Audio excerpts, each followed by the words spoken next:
हमारे YouTube channel Hindu तीर्थ स्थल में आपका स्वागत है।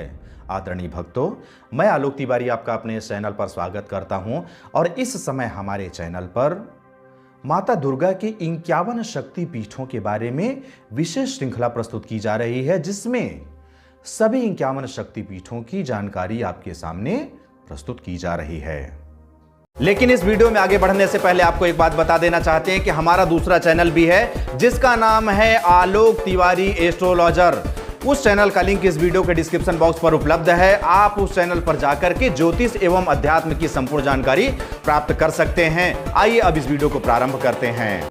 आदरणीय भक्तों, आज की इस वीडियो के माध्यम से हम आपके सामने मिथिला शक्तिपीठ के बारे में जानकारी लेकर के प्रस्तुत हुए हैं। 51 शक्तिपीठों में से मिथिला शक्तिपीठ 21वें शक्तिपीठ के रूप में जाना जाता है। लेकिन यहां पर आपको एक बात बता देना चाहते हैं कि मिथिला शक्तिपीठ के बारे में कोई निश्चित जानकारी प्राप्त नहीं है कि यह कहां पर स्थित है और कौन सा मंदिर वास्तविक रूप से मिथिला शक्तिपीठ है। भारत नेपाल की सीमा पर बिहार क्षेत्र में माता दुर्गा को समर्पित अनेक मंदिर स्थापित हैं, जिनमें से 3 मंदिरों को मिथिला शक्तिपीठ होने का दावा किया जाता है। पहला है वन दुर्गा मंदिर उच्चैठ, दूसरा है जय मंगला मंदिर सलौना और तीसरा है श्री उग्रतारा मंदिर सहरसा बिहार। इन तीनों मंदिरों को मिथिला शक्तिपीठ के रूप में बताया जाता है।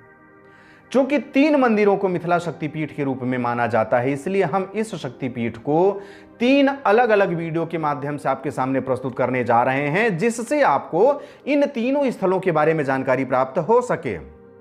चूंकि यह शक्तिपीठ भ्रम की स्थिति में है कि किस स्थल को वास्तविक रूप से मिथिला शक्तिपीठ के रूप में जाने, तो आपको एक बात बता देना चाहते हैं कि इन 3 में से जिस भी स्थान का आप दर्शन लाभ प्राप्त कर सकें, उसे ही मिथिला शक्तिपीठ के रूप में मानते हुए अपना दर्शन पूर्ण मान लें।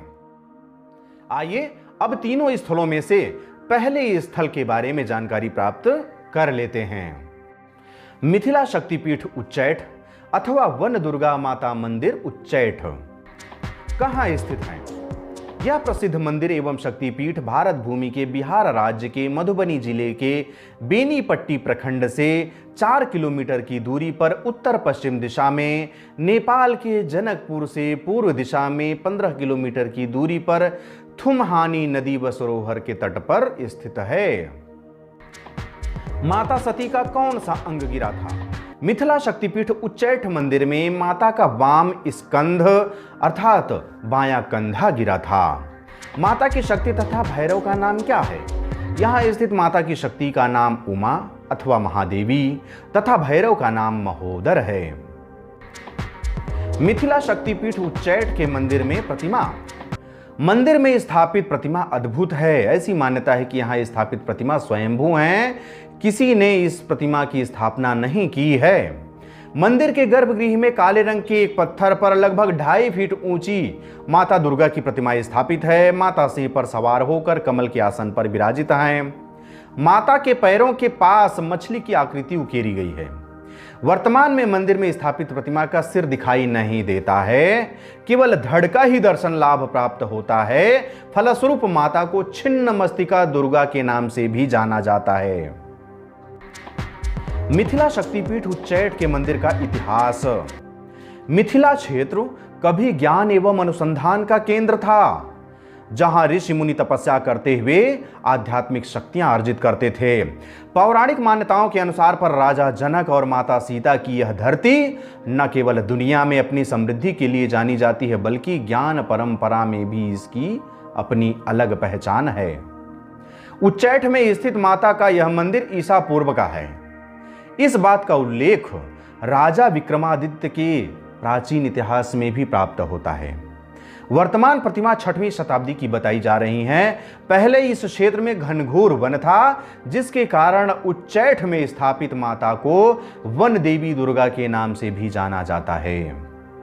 उच्चैठ में स्थित माता के मंदिर का इतिहास कालिदास, राजा जनक राम, लक्ष्मण, विश्वामित्र, सीता, ब्रह्मा, अर्जुन, इंद्र सहित अनेकों ऋषि मुनियों से जुड़ा हुआ है। ये सभी लोग यहाँ पर आ चुके हैं। ऐसी मान्यता है कि प्रत्येक महीने में अमावस्या व पूर्णिमा की मध्य रात्रि में दिव्य शक्तियों के द्वारा भगवती की आराधना भी की जाती है, जो अभी भी इस कलयुग में भी निरंतर चल रहा है। महात्म्य। इस शक्तिपीठ से विश्व कवि कालिदास की बृहद स्मृतियां जुड़ी हुई हैं। यहां स्थित माता भगवती की ऐसी अनुकंपा है कि कालिदास जैसे महामूर्ख भी यहां से माता के आशीर्वाद से संस्कृत के महान कवि के रूप में जगत में विख्यात हुए। काली या कालिका को कालिदास बनाने वाली उच्चैठ वाली माता की प्रसिद्धि व आस्था न केवल मिथिलांचल में ही बल्कि नेपाल में भी व्याप्त है।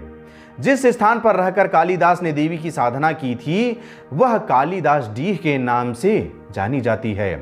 कालिदास डीह से मिट्टी ले जाकर बच्चों के पढ़ने वाले कमरे अथवा अपने पूजन स्थल पर रखने से बच्चों का पठन पाठन की ओर विशेष रुचि बढ़ने लगता है।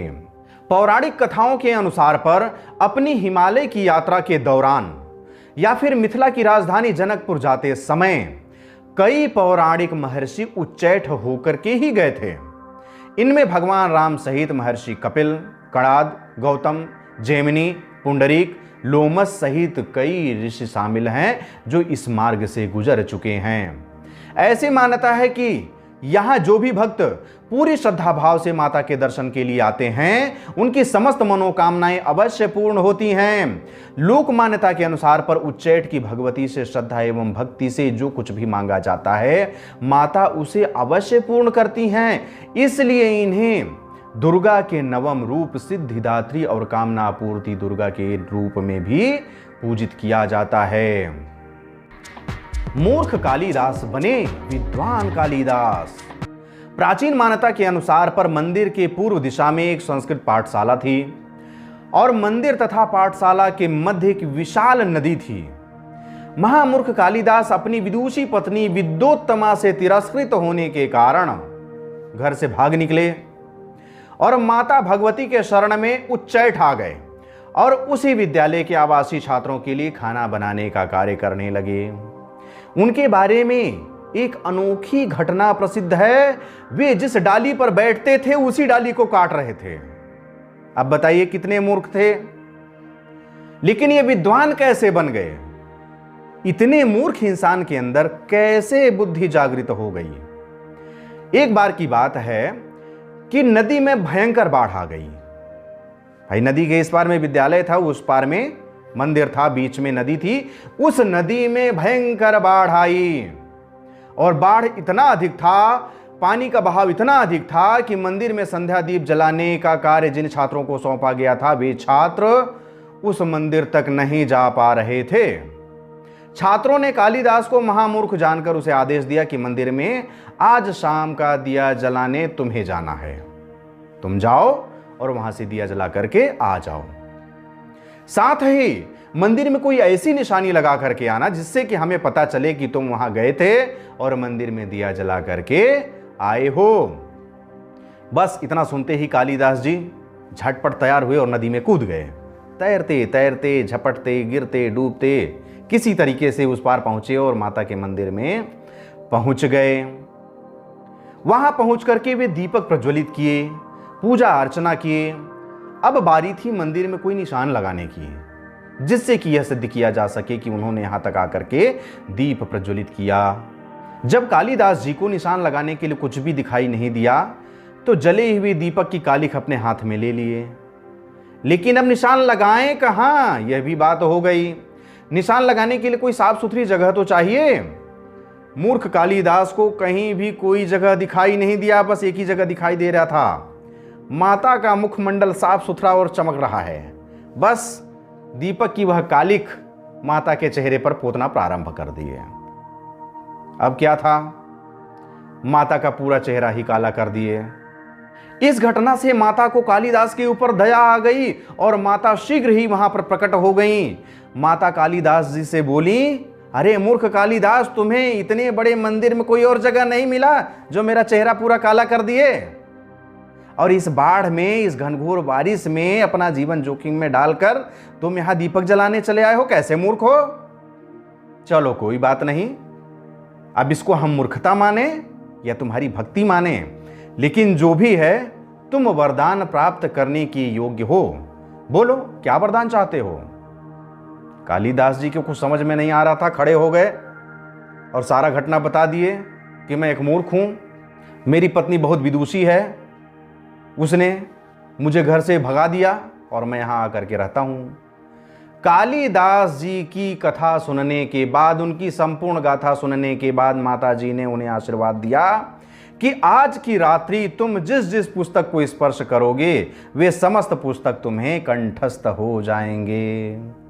कालिदास जी वहां से लौटे, विद्यार्थियों के और पुस्तकालय में रखे हुए समस्त पुस्तकों को स्पर्श कर लिए, जिससे सारी पुस्तकें कालिदास जी को कंठस्थ हो गई और आगे चलकर एक मूर्ख कालिदास विद्वान कवि कालिदास बने। विद्वान कवि कालिदास ने अभिज्ञान शाकुंतलम, कुमार संभव, मेघदूत एवं इस तरह की अनेक रचनाएं किए। मंदिर के निकट आज भी वह नदी एवं उस पाठशाला के अवशेष मौजूद हैं। मंदिर प्रांगण में कालिदास के जीवन से संबंधित चित्र भी चित्रांकित किए गए हैं। कालिदास डीह आज भी उपलब्ध है। वर्तमान में भले ही गुरुकुल शिक्षा का लोप होता जा रहा हो, लेकिन यहां पर आज भी एक स्कूल संचालित है। यही कालिदास ने न केवल ज्ञान का अर्जन किया था, बल्कि यहां उन्होंने कई ग्रंथों की रचना की थी।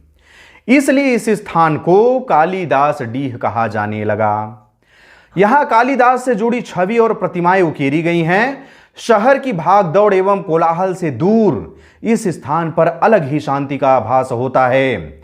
यहां पर कालिदास डीह आज भी उपस्थित है और सबसे महत्वपूर्ण बात यह है कि कालिदास डीह का स्वामित्व आज भी कालिदास जी के ही नाम पर अंकित है। यदि सरकारी रिकॉर्ड देखें तो इस स्थान का स्वामी कालिदास जी ही हैं। बिहार टूरिज्म के लिए यह एक महत्वपूर्ण स्थल है, अतः बिहार सरकार इस स्थान की समुचित देखरेख करती है। इस स्थान पर प्रतिवर्ष कालिदास महोत्सव का आयोजन भी किया जाता है। कालिदास स्थान और उच्चैठ भगवती के दर्शन हेतु यहां पर श्रद्धालुओं का आवागमन सदैव बना रहता है। तंत्र साधना के लिए प्रसिद्ध स्थल है। उच्चैठ दुर्गा स्थान में तांत्रिक सिद्धि प्राप्त करने के उद्देश्य से असंख्य श्रद्धालु आते हैं। मंदिर के निकट में जो तालाब है उसके आसपास कभी शमशान घाट हुआ करता था। आज भी तंत्र साधक यहीं आकर तपस्या किया करते हैं।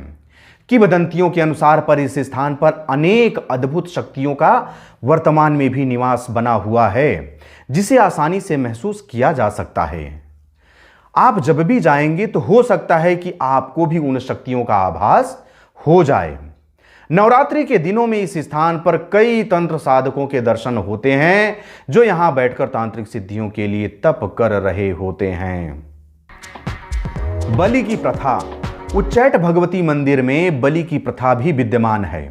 भक्तों की मनोकामनाएं पूर्ण होने पर भक्त अपनी ओर से बलि चढ़ाते हैं।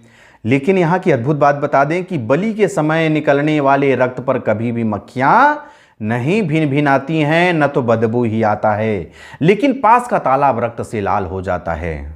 भाई लगातार वहां पर बलि हो रही है, रक्त निकल रहा है, वह रक्त तालाब में जाकर के मिश्रित होता जा रहा है, तो तालाब का जल तो रक्तमय अर्थात लाल हो ही जाएगा। मिथिला शक्तिपीठ उच्चैठ के त्योहार। उच्चैठ मंदिर में प्रतिदिन त्योहार जैसा ही प्रतीत होता है, क्योंकि प्रतिदिन असंख्य श्रद्धालु माता के दर्शन हेतु यहां पर आते हैं, जिससे सदैव भीड़ भाड़ दिखाई देता है। इस मंदिर में प्रतिदिन भजन कीर्तन का आयोजन होता रहता है, लेकिन यह एक देवी मंदिर होने के कारण यहाँ की नवरात्रि विशेष होती है। नवरात्रि के दिनों में यहाँ की तो रौनक देखती ही बनती है। नवरात्रि के दिनों में, दुर्गा पूजन में, रामनवमी के समय इस मंदिर को सजाया जाता है। नवरात्रि के दिनों में यहाँ पर विशेष पूजन का भी आयोजन किया जाता है। इस मंदिर का आध्यात्मिक वातावरण श्रद्धालुओं के मन मस्तिष्क को शांति प्रदान करता है। अन्य दर्शनीय एवं तीर्थ स्थल। उच्चैठ शक्तिपीठ के पास ही माता सीता की जन्म स्थली सीतामढ़ी एवं नेपाल स्थित प्राचीन मिथिला की राजधानी जनकपुर भी स्थित है, जिनका दर्शन लाभ प्राप्त कर सकते हैं। रास्ते में ही आप फुलहर भी जा सकते हैं। फुलहर में ही माता सीता बगीचे में गौरी पूजन करने आई थी, जहां पर भगवान श्री राम जी से पहली बार मिली थी। मधुबनी के अन्य दर्शनीय स्थल हरिहर स्थान, भवानीपुर, सौराठ एवं कपिलेश्वर भी प्रमुख हैं। यात्रा एवं दर्शन हेतु उचित समय। यदि आप उच्चैठ में स्थापित माता रानी का दर्शन करने जाना चाहते हैं तो बरसात के समय यहां यात्रा करना उचित नहीं होता है, क्योंकि यह नेपाल की सीमा पर स्थित है। यहां पर कभी भी बाढ़ आने की आशंका बनी रहती है। यहां गर्मी भी अधिक होती है, जिसके कारण यहां के लिए गर्मी की यात्रा भी उचित नहीं है।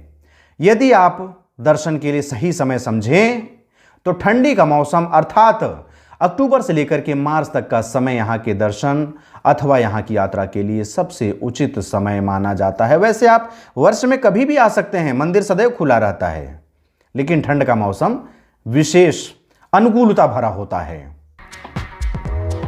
दर्शन एवं पूजन का समय। यदि आप उच्चैठ स्थित माता के दर्शन हेतु जा रहे हैं तो मंदिर के दर्शन की समय सारणी के बारे में भी आपको जानकारी होनी चाहिए। यह मंदिर दर्शनार्थियों के दर्शन हेतु प्रातः 4 बजे से रात्रि के 10 बजे तक खुला रहता है। प्रतिदिन प्रातः 4 बजे मंदिर का पट खुल जाता है, फिर माता को स्नान करा करके उनका संपूर्ण श्रृंगार किया जाता है। इसके पश्चात दर्शनार्थियों का दर्शन प्रारंभ होता है। आप पूरे दिन यहां पर दर्शन लाभ प्राप्त कर सकते हैं। आवागमन के साधन। यदि आप उच्चैठ में स्थित वन दुर्गा माता मंदिर में अथवा मिथिला शक्तिपीठ में दर्शन हेतु आना चाहते हैं तो विभिन्न साधनों के माध्यम से यहां पर बहुत ही आसानी से पहुंच सकते हैं। यदि निकटवर्ती रेलवे स्टेशन की बात करें तो मधुबनी रेलवे स्टेशन, जो कि उच्चैठ मंदिर से मात्र 25 किलोमीटर की दूरी पर स्थित है। दरभंगा रेलवे स्टेशन, जो कि उच्चैठ में स्थित वन दुर्गा माता मंदिर से लगभग 44 किलोमीटर की दूरी पर स्थित है। यदि निकटवर्ती हवाई अड्डे की बात करें तो जयप्रकाश नारायण एयरपोर्ट पटना, जो कि उच्चैठ में स्थित माता दुर्गा मंदिर से लगभग 174 किलोमीटर की दूरी पर स्थित है। रेलवे स्टेशन एवं हवाई अड्डे से आप स्थानीय साधनों की सहायता से उच्चैठ स्थित माता के मंदिर तक बहुत ही आसानी से पहुंच जाएंगे। यदि सड़क मार्ग की बात करें तो उच्चैठ सड़क मार्ग के माध्यम से संपूर्ण भारतवर्ष से बहुत अच्छी तरह से जुड़ा हुआ है।